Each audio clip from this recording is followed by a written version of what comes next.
ৰেঙনি চেনেলত সম্প্ৰচাৰিত হৈ থকা ধাৰাবাহিক বেহাৰবাৰী আউটপোষ্টৰ এটি জনপ্ৰিয় চৰিত্ৰত অভিনয় কৰা কমলে ৰিয়েল পুলিচৰ বিষয়ে কি ক'লে আপোনালোকে বাৰু জানেনে? ৰিলত পুলিচৰ অভিনয় কৰি ৰিয়েল পুলিচৰ লগ পাই সঁচা পুলিচ যেনেই লগা হ'ল অভিনেতা কমল ঠাকুৰীয়াৰ।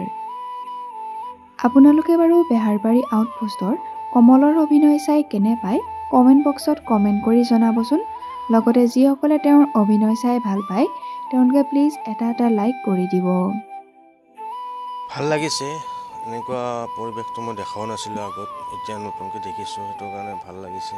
আৰু বিশেষ ইমানখিনি মই নাজানো ক'ব, মাইক্ৰফোনত বহুত ভয়ো লাগে মোৰ, সেইটো কাৰণে এইফালে সোধক, ছাৰহঁতক সুধি লওক। যিহেতু এই পোচাকযোৰ ইমান দিনে আপুনি কেমেৰাৰ যিটো আপুনি ৰিয়েল লাইফত আপুনি কৰি আছে বা পিন্ধি আছে অভিনয় হিচাপত, আজি ৰিয়েলত আপুনি আহিছে কেনেকুৱা অনুভৱ? মানে সঁচাকৈ পুলিচ যেনে লাগি আছে, আৰু আজি আমি 12 বছৰ এটি পিন্ধিয়ে আছোঁ, মানে চাকৰি এটা কৰাৰ নিচিনা লাগি আছে আৰু পুলিচৰ।